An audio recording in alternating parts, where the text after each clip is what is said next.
Welcome to the Swisspreneur Show, a podcast about startup stories and hands-on learnings from experienced entrepreneurs. My name is Sylvan and I will be your host.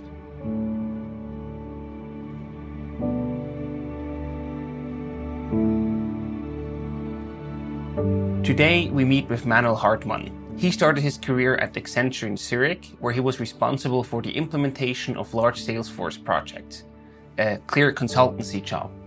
After 3.5 years in consulting, he moved into the startup world and was responsible for sales and partner management at the Swiss startup OneDot. After his first experiences in the startup world, Manuel realized that many B2B startups in Switzerland are dissatisfied with their sales figures. As a result, he founded the Sales Playbook, a solution to help B2B startups achieve true product market fit and find profitability. After more than 30 customers, it's time for a Q&A session to ask for best practices and his sales tips. Let's go.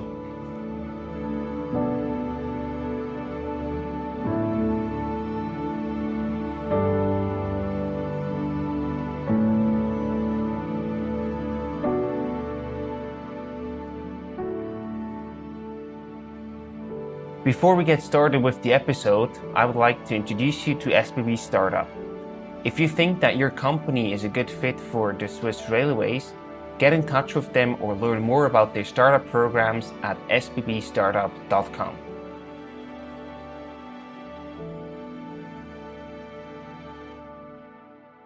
Manuel, a very warm welcome to the Swisspreneur Show. It's a pleasure to have you here today. Thank you very much.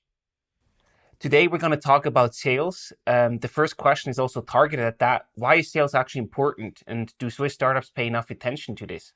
Yeah, I think startups that sell are startups that scale. It's pretty simple as that.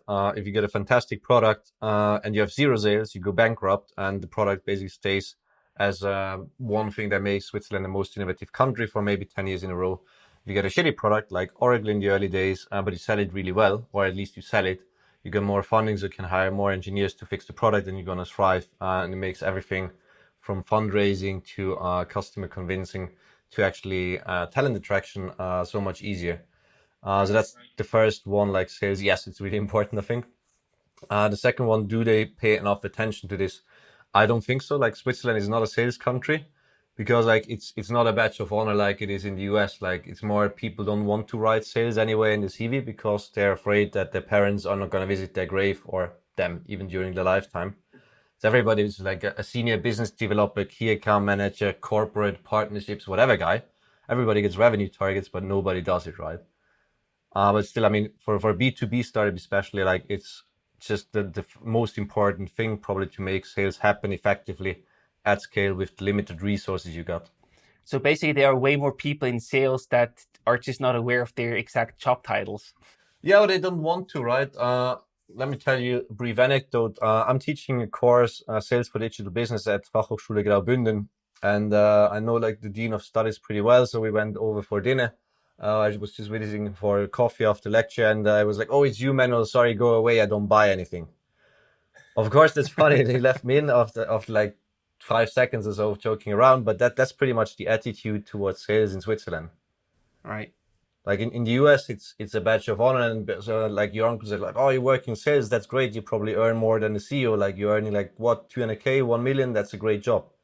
In Switzerland, like why don't you do something serious like a banker or a consultant for banking or an auditor for the consultancy banking, and that's considered a more serious job for many. Yeah, but in the end, we are actually all selling. Whether you're a consultant, you're selling your hours, right? If you're an investment banker, you have also products that you sell, basically. In the end, we're all selling. For sure. So how would you set up a B2B sales process today? What would be like a best blueprint to follow in that regard? I think it really depends a bit on your industry. And I would, there's one component to look at is like ticket size, because if you sell something for $100, that needs to be pretty much online, like put it in the basket, click one, check buy. If you sell something like 100K, you typically need to convince more like 7 people, and you need to have this really detailed buyer persona, target client, account planning, and so on. If you sell something above, you might even need to do stupid RFPs and so on, like request for proposals. So somewhere in between, there's this switch or the line where you say this should happen online without any or too much personal involvement. And after a certain threshold, you need to have a sales team. Where is this boundary? What would you say? What's the ticket size where you should actually start having your own sales team?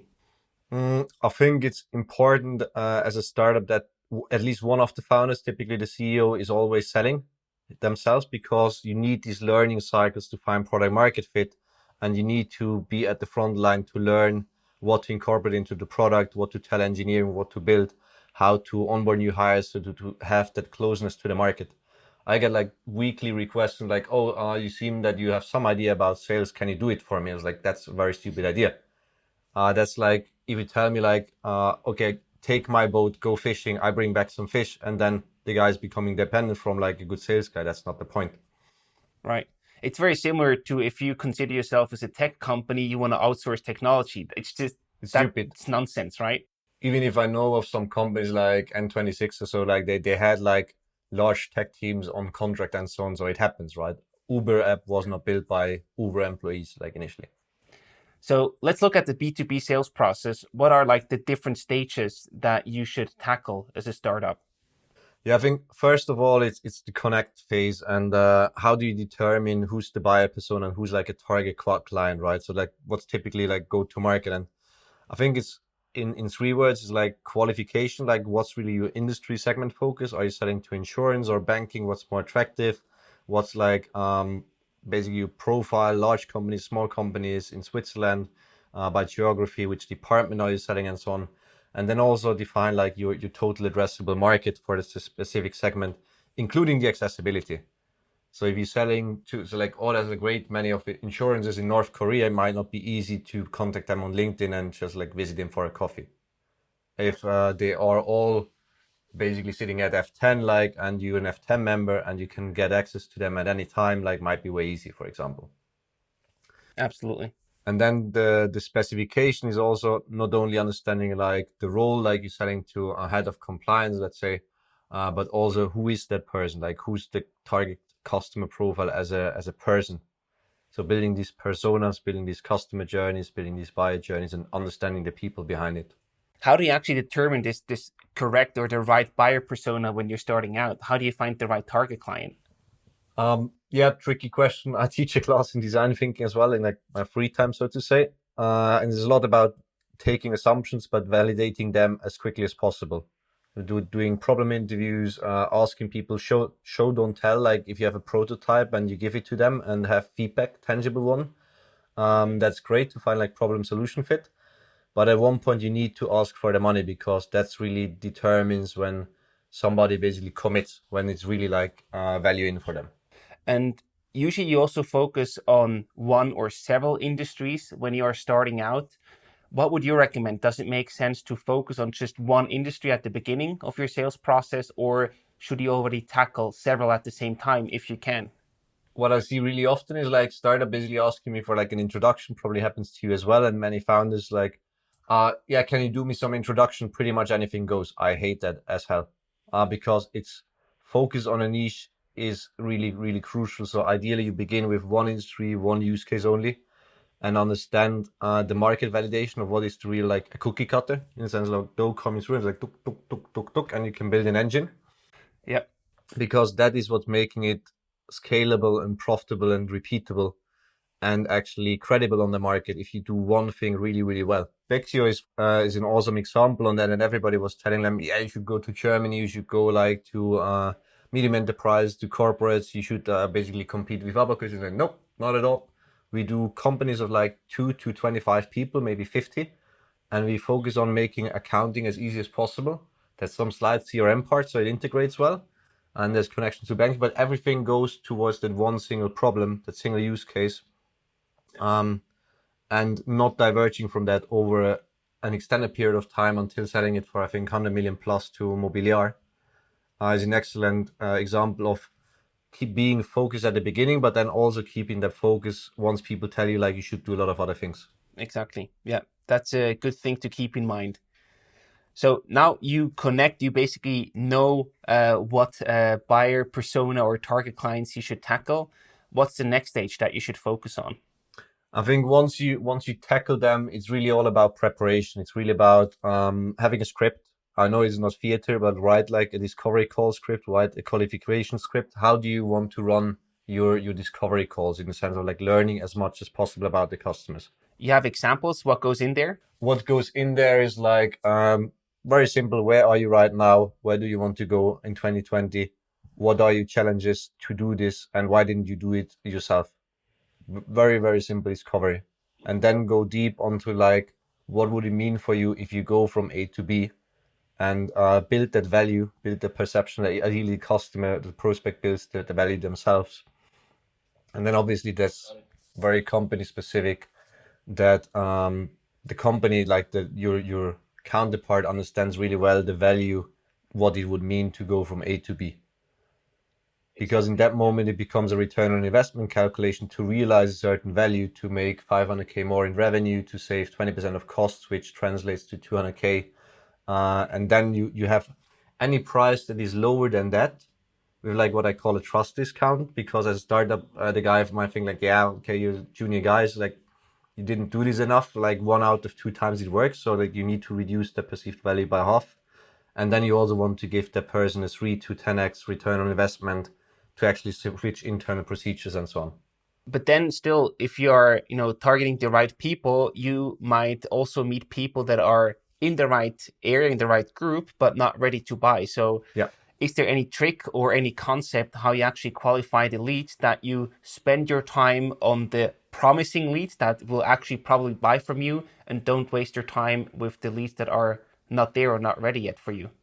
You can do quiz up front. You can ask this very directly in a call as well. I have a quiz I send to people before a call, like, hey, when would you like to start this? If given it will provide a lot of values, like I want to start right now in the next 1 or 2 weeks.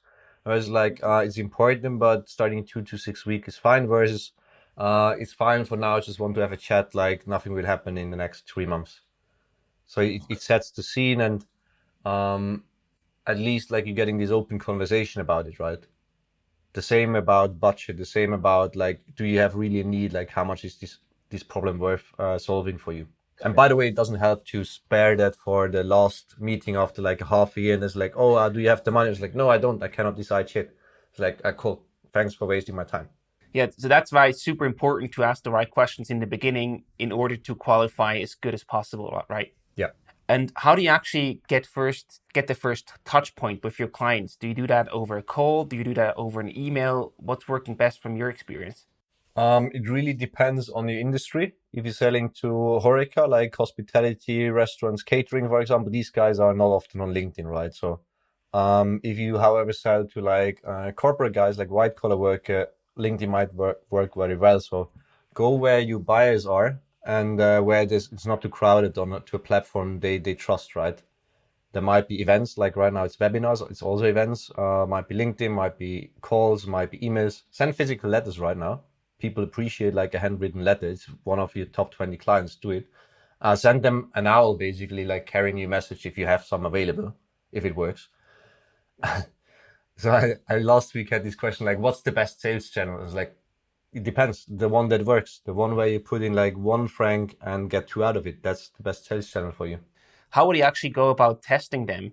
Because when you start out, you don't know which channel is working out best for you.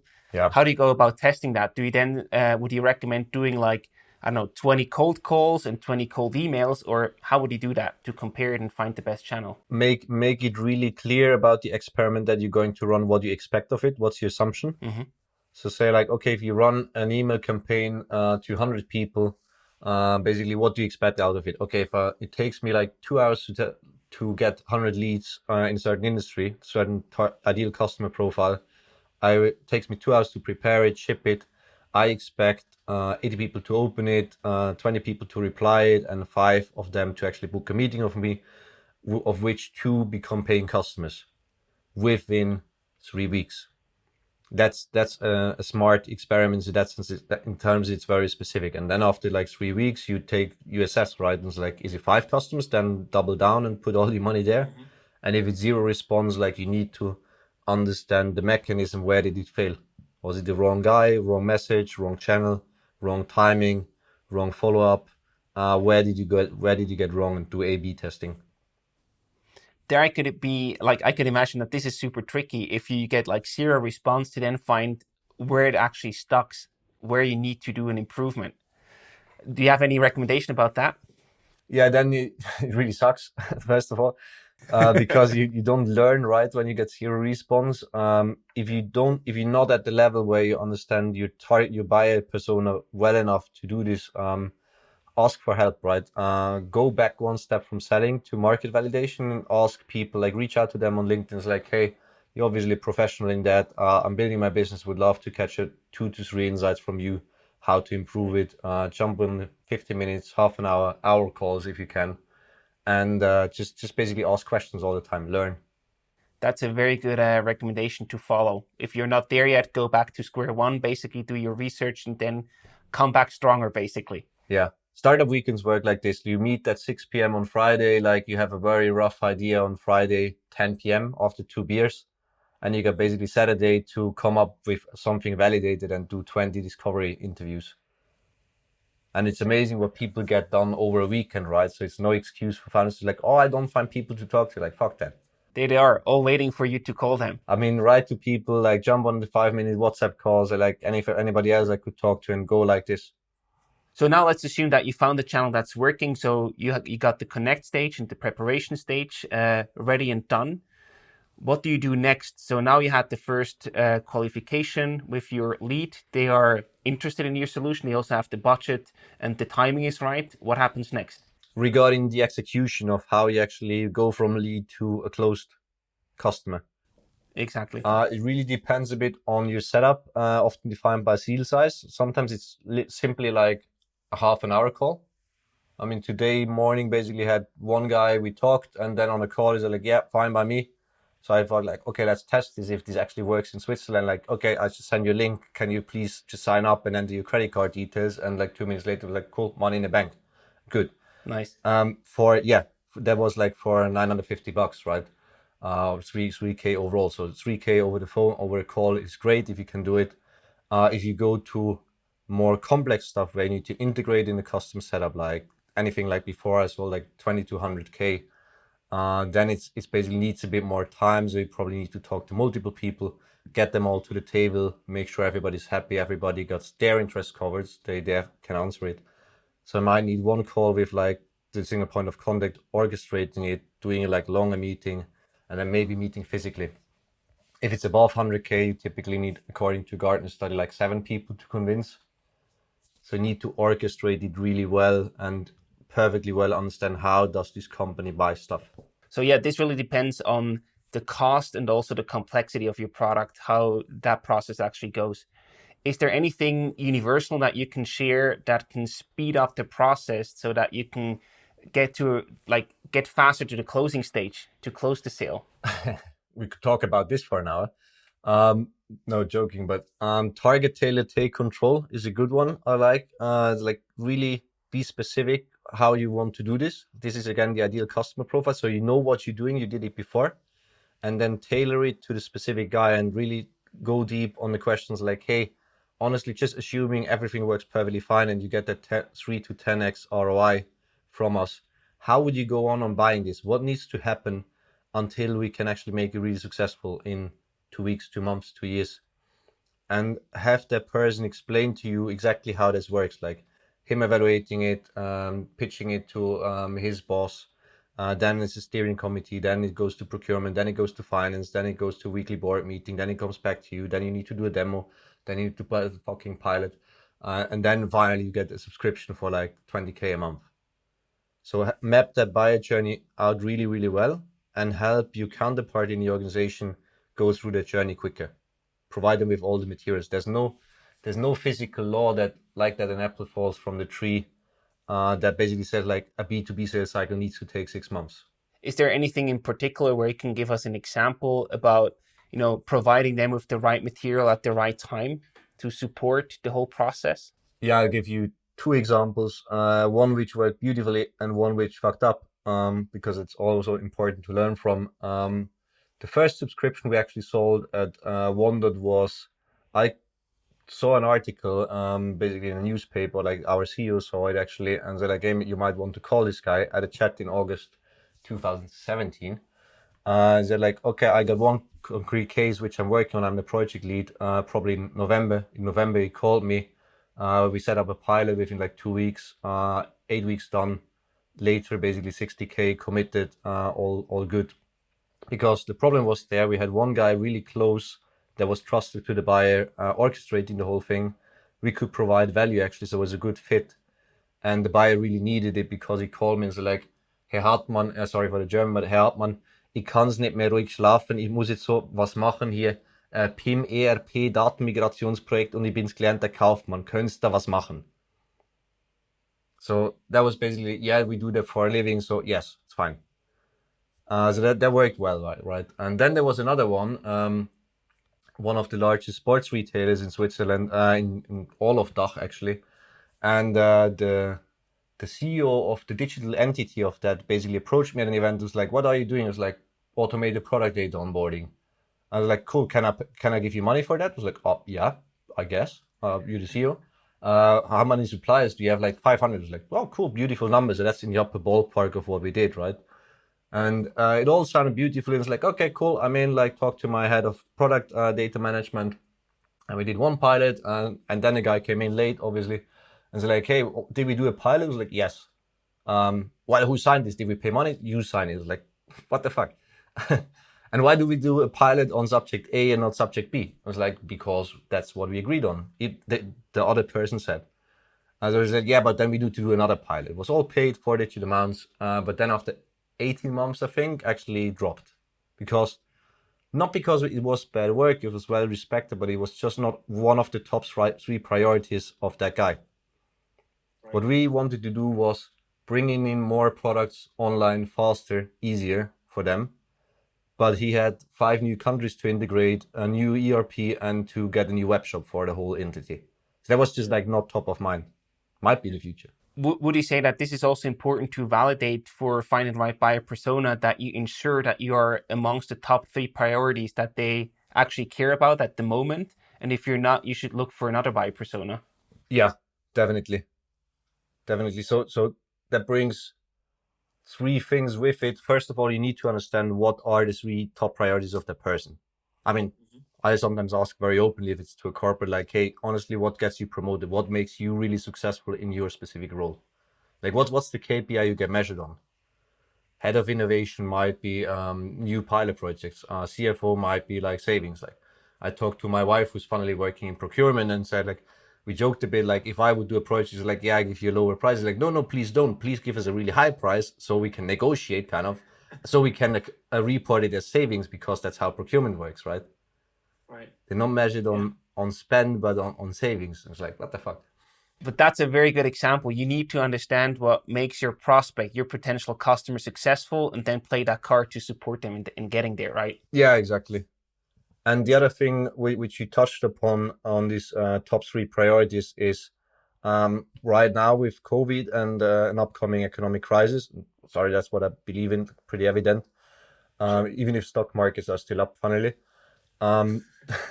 The nice to have stuff like, okay, I paint you website blue instead of green. Like, I give you a new to-do list which moves things from top to bottom instead of left to right. That will not work because people got their minds on different priorities. Sure. So you need to tie into this really relevant bottom line impact stuff. So once you actually delivered your pitch and you're in the negotiation phase, I can imagine that you're also very busy following up with people because you don't hear back from them and you really need to drive the process. Yeah, it sucks. What is like a good balance for regularly keeping in touch with the potential customer, but also at the same time avoid being a pain in their ass? Right, rigid date in, date out, where it is mutually valuable. So as long as both sides see value in keeping the conversation flowing towards a collaboration. I mean, dude, you can go to my website. It's like first call, like evaluate collaboration. Second call, design collaboration. This is just how it works. And it's on the website. It's pretty clear. And there's no like going back and forth. So go jump on the first call and basically it's like, hey, are you interested to pursuing that further? Yes, no, later. If it's a yes, schedule it in for next week or 2 weeks after, whatever is a useful time frame. If it is later, then basically set it for June. I don't care. And if it is no, then go away, like go out of my pipeline. Let me work with people I can actually help with. Sure. if you don't manage to do it with the date in, date out stuff, because it's really far out, like set yourself a reminder, enroll them in like a useful nurturing sequence, not the American style every 2 days, how are you, blah, blah, blah. But send them maybe like a monthly newsletter or so, like with content that's really specifically useful for them, like high value content. Is there like an average number where you say that's the amount you need to follow up in Switzerland before you get a reply or you can move forward to the next stage? I think 1 to 3 times work. I mean, if you send out like an initial email, no feedback, even your tracking tool might tell you they opened it, said 26 times and clicked everything there was to click. Send them like, hey, a reminder maybe like 3-4 days later. It's like, hey, sorry, just asking, didn't get any feedback. And then maybe like 1 or 2 more, but then also say like on the 3rd or 4th attempt, like, hey, I just assume, didn't get any feedback, I just assume it's not a priority for you. And you do a hardball and say like, this is my last contact, let's never speak again if you don't answer. Or you say like, understood, it's not a priority for you right now.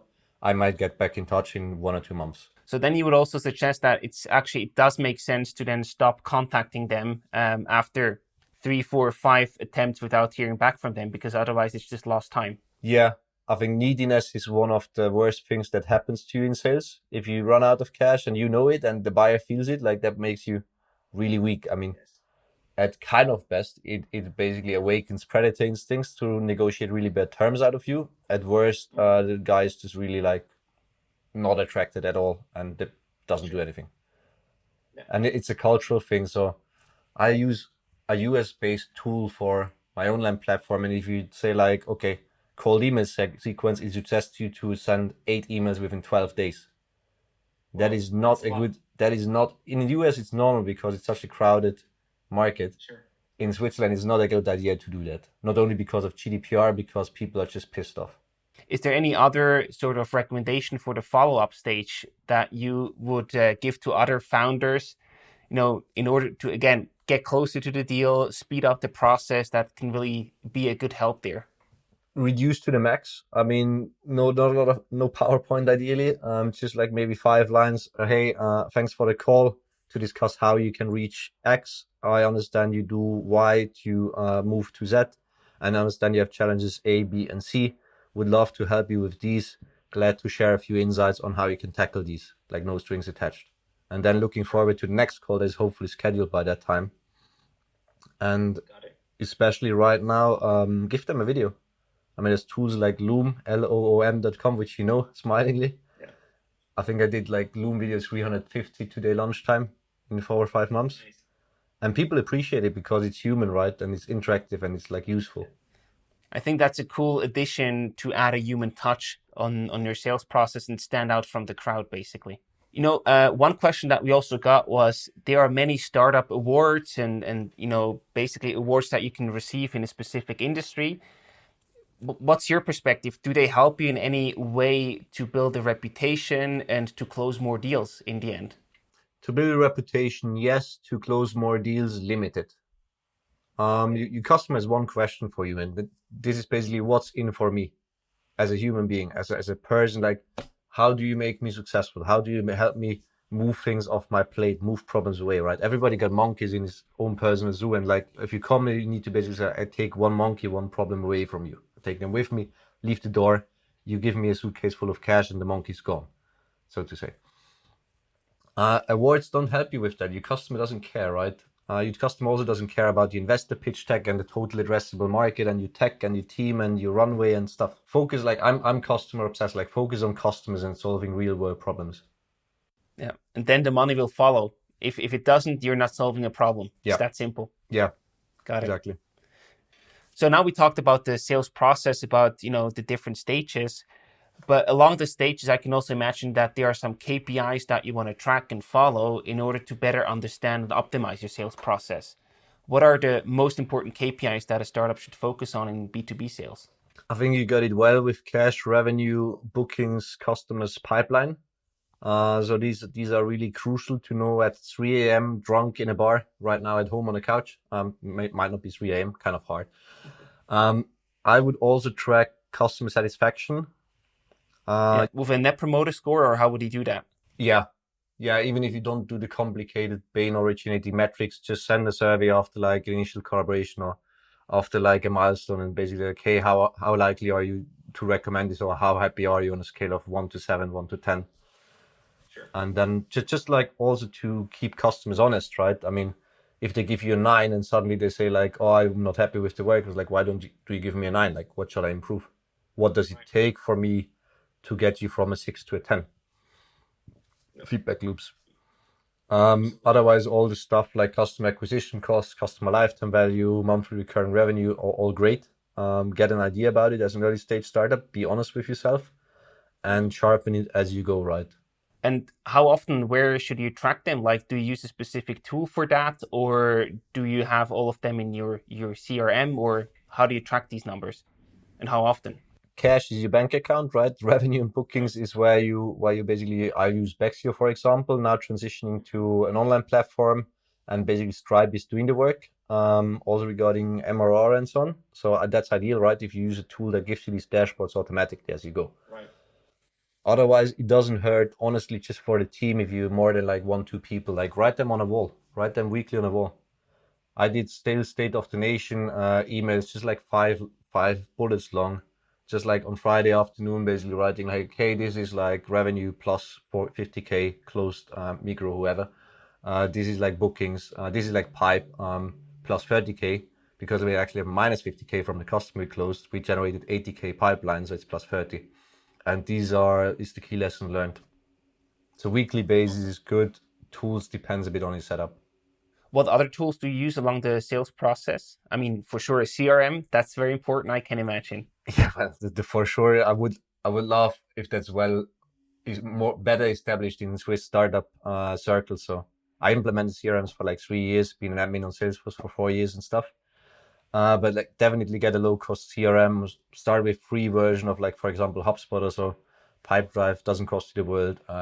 Salesforce doesn't cost you the world, maybe a country, which is still fine if it brings you value. In addition, I'd recommend to spend like $60 a month for LinkedIn Sales Navigator for lead identification and understanding your market, because it just How do you exactly use that? Because I think that's a very interesting tool that might not be used so often yet. LinkedIn Sales Navigator. Exactly. It depends on the objective you try to achieve. First of all, it can objectify this market size estimate, right? It's like, oh, I believe like there's a ton of companies doing X, Y, Z. I was like, well, go there, type on all the insurance companies with 1,000 to 100,000 people in Switzerland for risk management.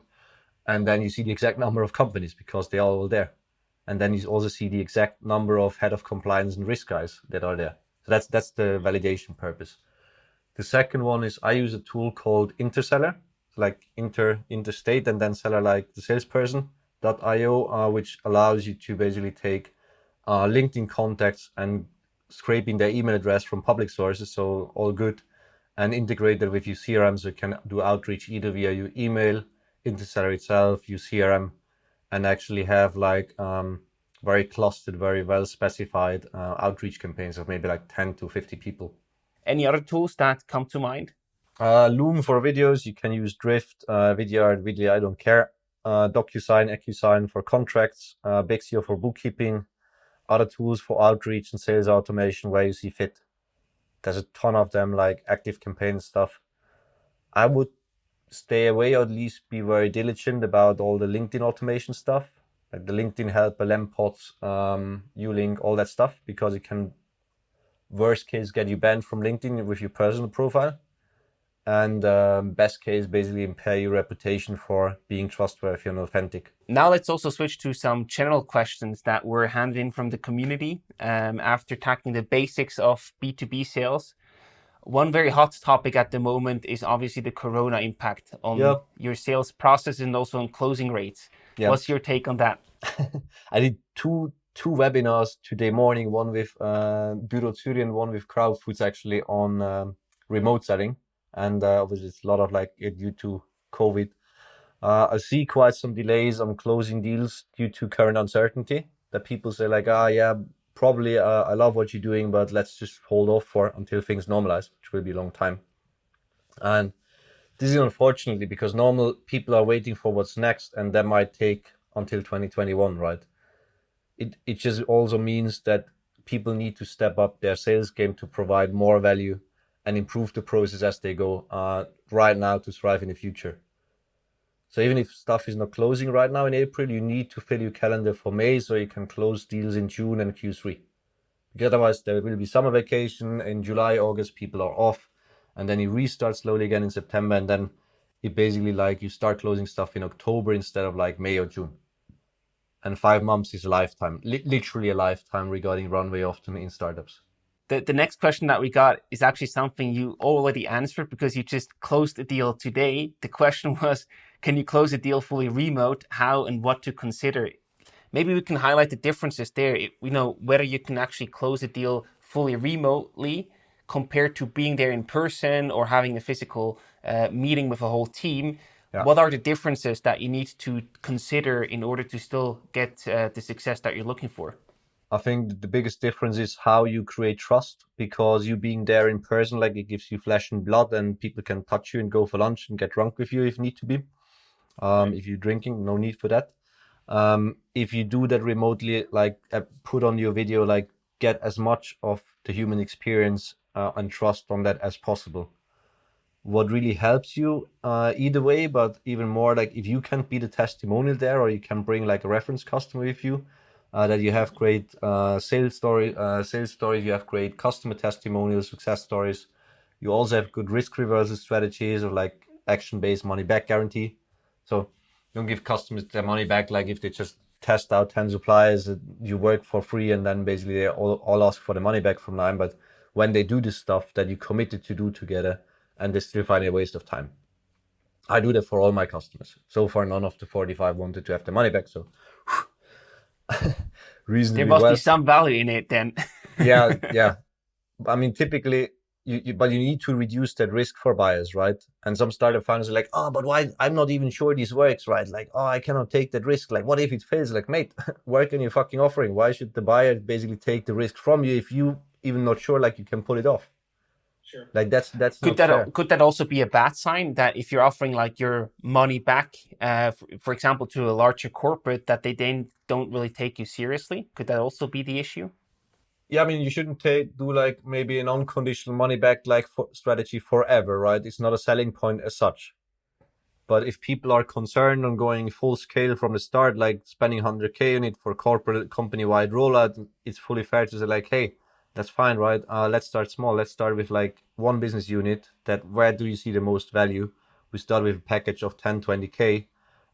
That's basically what you commit to. The plan is still to do the 100K. But if you basically don't see fit to roll this out afterwards for anything like change resistance internally, change of strategy, then you spend 10K. And on the rest, there's not even the money back, but we just don't do it. So we still created operational value in the core business, but then we don't go further, which is fine. The next question was also about, doing sales yourself versus also using or leveraging partners in your sales process. So should you actually do everything in the sales process yourself, or and if so, where does it make sense to partner up? It definitely makes sense to partner up, and it's very tempting, and because partners can be awesome because you don't need to do stuff, right? And a lot of starters think that like, oh, I do partner sales as strategic partners. They will all do all the work for me. Yeah, right. It's tricky at the beginning because you don't have all the assets to enable partners to do it, right? You don't have the reference stories. You don't have this ideal customer profile, which is provenly working. You don't have the materials for sales, discovery, onboarding, all the stuff you need for yourself as well. So you cannot shift off the responsibility of you to find product market fit and get all this stuff done to your partners. They have a core business, right? So you need to make it easy enough for them to sell. So that's the part where it just doesn't work. The second part is that you need to be at the front lines to work, see what works and what doesn't, to have these customer interactions, find product market fit, write great sales scripts, improve them again, and make your organization ready to scale. I think if there's only one takeaway that people take home today, I think it's that one. Like really be out there, be at the front line and do sales yourself as a founder. This is so crucial to understand the market. I mean, that's the most important thing at all, I think. Yeah, and people hate it, right? People are like from ETH, EPF, yeah, but I started this company to just be in the basement and build an awesome product, which I do, right? Before launching, I just spent 3 years more building the product because guess what? Otherwise, somebody might not buy it and I feel rejected. Yeah, sure.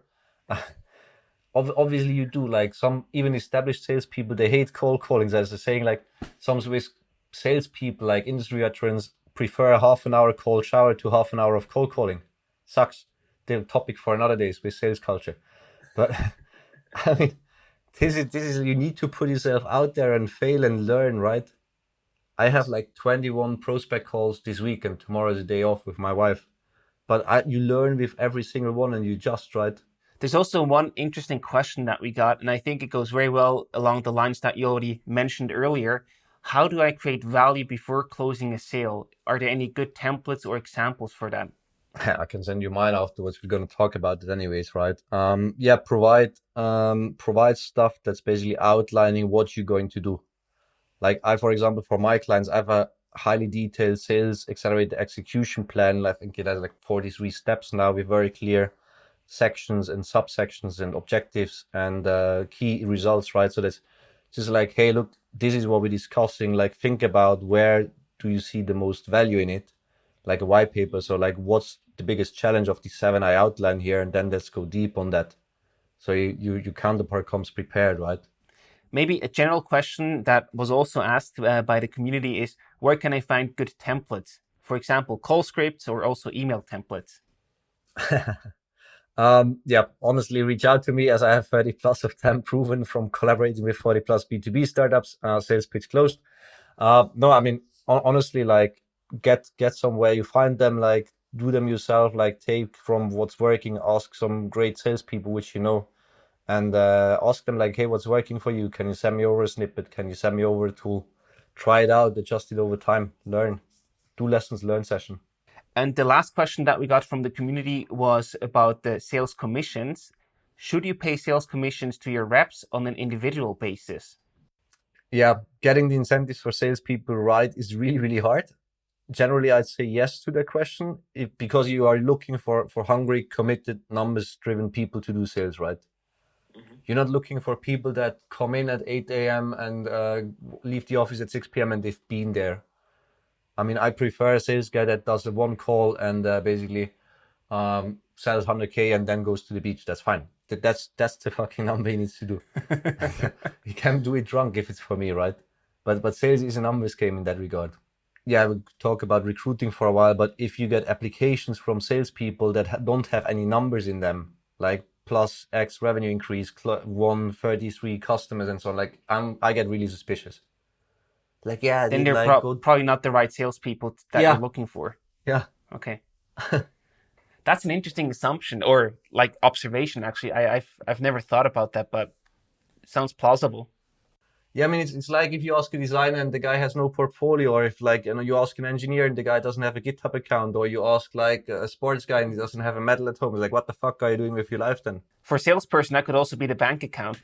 Yeah, that's the American style of it. Like just yesterday had a good call with like a Swiss startup, and they asked like, hey, what do you think of this North American guy, right? He already has a Lamborghini. Where's yours? And and basically like, I don't have a Lamborghini because I'm the Swiss guy that wants to deliver quality and still do 1-to-1 coachings and not 1-to-30 coachings and never speak with you, so I can pile cash faster and get the Lamborghini faster. So it depends on the culture what you want, right? To be honest, I would also be way more in the Swiss culture way because that feels more the way of doing things instead of just making as much money as possible. Yeah, the thing is not regarding the hiring only that the Lamborghini guy is a bad guy, but the thing is it doesn't resonate that well with the guys he's selling to. Like if you're hiring somebody for like VP sales in North America, like hire the Lamborghini guy because it resonates with people. Everybody wants to have a Lamborghini, apparently. Some people want to have a Rolls Royce. In Switzerland, if you go to somebody with a Lamborghini to go to the CEO of UBS with the Lamborghini and say like, hey, I'm crazy successful, like I'm really good sales guy, the guy's like, okay, so I see where my money is going then to your next Lamborghini, so I'm not going to work with you. Yeah, you really have to understand the culture that you're acting within, sort of to say, right? Yeah. Got it. So that was it for the questions. That was a lot of fun. Maybe one last part. Is there any last sales tip that you can give to our listeners? Yeah, be a decent human being. Sometimes goes off a bit with salespeople. That's why they have such a bad reputation. No, really like, before I started as like the first business guy with OneDot, so before I founded Sales Playbook, the CEO of Accenture Switzerland, where I worked before for 3.5 years, was kind enough to give me a reference call. And the guy wrote me basically a short email from his vacation even, which I still truly appreciate. And he wrote like, hey, when the CEO and founder basically asked me what's bad about Manuel, can you tell me any weaknesses? He said like, yeah, Manuel is not a sales guy. He's an honest person, which I still find really funny. But yeah, be a decent human being. Like, it's a small world. Try to help people. A great salesperson is somebody that's really striving to provide value at all times to customers and others. And this and becoming professional at what we talked about before will help you really, that you never even need to look for a job again, even during Corona, I think. I think that's a wonderful statement to close the session. Thank you so much for your input and the valuable statements and learnings that you shared. Lots of success for the future with the Sales Playbook, and looking forward to seeing you again soon. Take care. Thanks so much.